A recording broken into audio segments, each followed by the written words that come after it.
ये जो बार बार एक नरेटिव बनाया गया कि साहब भारत जो है वो 1000 साल से गुलाम है, ये नरेटिव भी भारत के इरफान हबीब और रोमिला थापर ने बनाया और इस देश के मुसलमानों ने बनाया कि कॉन्स्टेंटली इस पूरी कम्युनिटी को एहसास कमतरी में रखो, इंफिनिटी कॉम्प्लेक्स में रखो।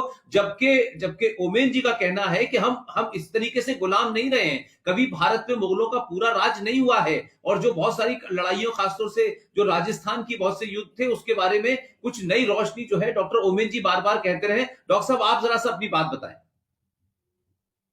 मैं जैसे निवेदन कर रहा था ललित भाई के आने से पहले कि महाराणा हमीर सिंह जी ने मोहम्मद बिन तुगलक को 6 महीने कैद करके रखा।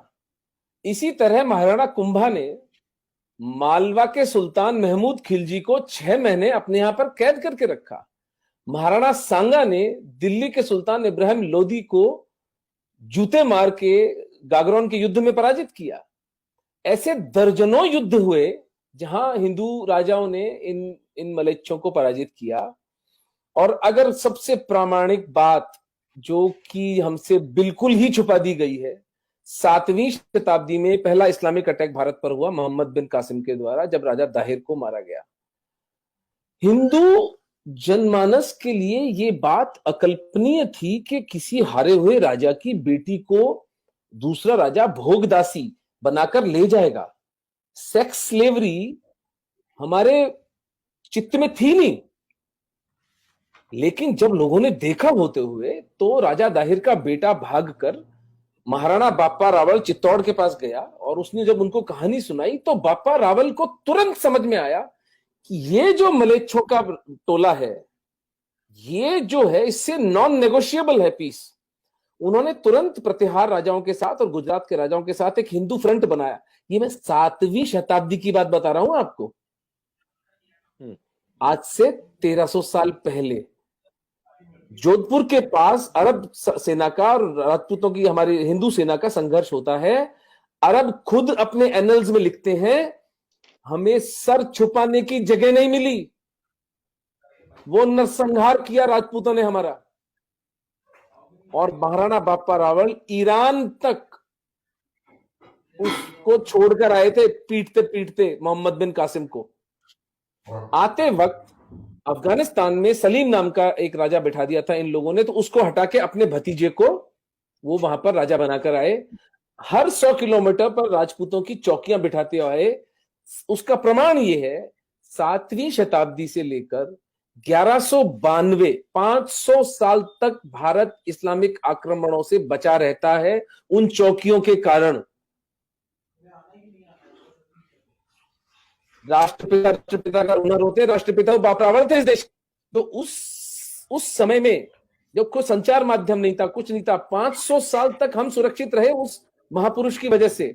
और उसके बाद समर सिंह, महाराणा हमीर, महाराणा लाखा, कुंभा, सांगा, प्रताप, करण सिंह और राज सिंह, यानी पूरे हिंदुस्तान का जो राज परिवार है मेवाड़ का, मैं चुनौती देता हूं, पूरे मानव इतिहास में आपको ऐसा उदाहरण नहीं मिलेगा जो 1000 साल तक, 7वीं से लेकर 17वीं शताब्दी तक, महाराणा राज सिंह जी तक 1000 साल तक इस्लाम से खुली चुनौती ली है। जिस परिवार ने, एक परिवार ने, एक सिसोदिया परिवार ने 1000 साल तक, देखिए राजा भिड़ते हैं, जियो पॉलिटिक्स बदलती है, हार जीत तो होती है, युद्ध तो हारता है आदमी, युद्ध जीतता भी है। मैं जो एक पुस्तक लिख रहा हूं, मेवाड़ के महाराणा और उनका इस्लाम से प्रतिरोध, उसका शीर्षक है।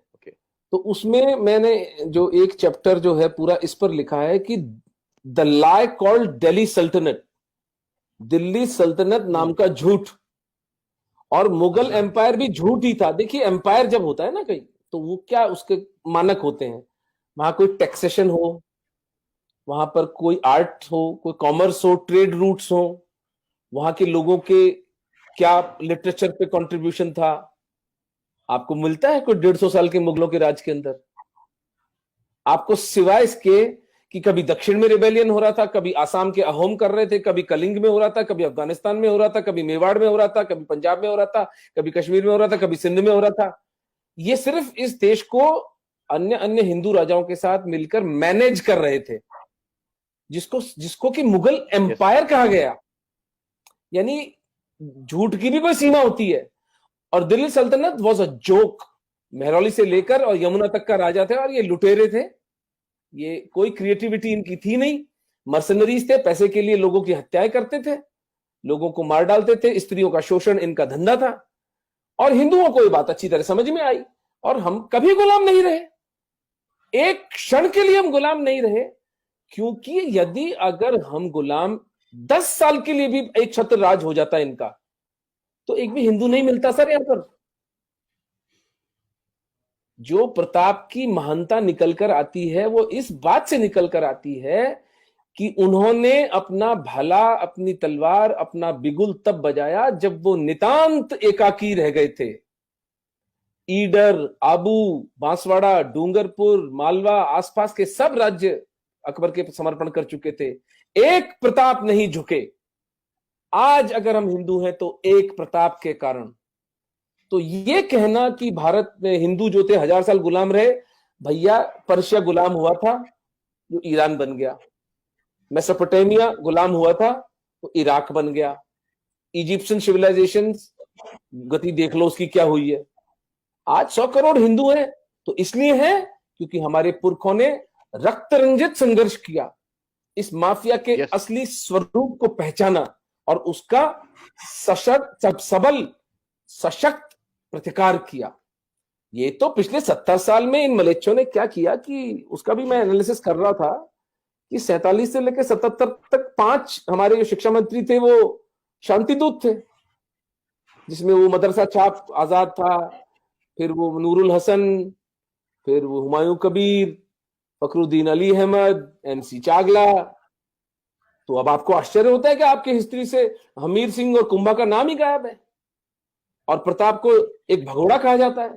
प्रताप का असली युद्ध हुआ था दिवेर में 1583 में, 7 साल बाद हल्दी घाटी के, जहां उन्होंने 36,000 मुगलों को 3 दिन में काटा था, और पूरा का पूरा मेवाड़ प्रताप ने वापस पुनः ग्रहित कर लिया था दुनिया की सबसे पावरफुल मुगल एम्पायर से, सो कॉल्ड पावरफुल। तो ये सत्य है। अब इसको से निकाल दीजिए कि आप गुलाम रहे थे, हम गुलाम रहे थे, हम कभी गुलाम नहीं रहे। और जब उतनी भयंकर विपरीत परिस्थितियों में हम गुलाम नहीं रहे, तो आज तो हिंदू कहां कहां नहीं पहुंचे हुए हैं।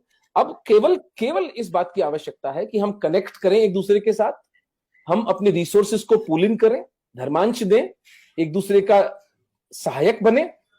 नैरेटिव का वॉर अच्छी तरह संजय दीक्षित सर, पुष्पेंद्र कुलशेष जी, कितने प्यारे प्यारे लोग अपना सर्वस्व दांव पर लगाकर लड़ रहे हैं।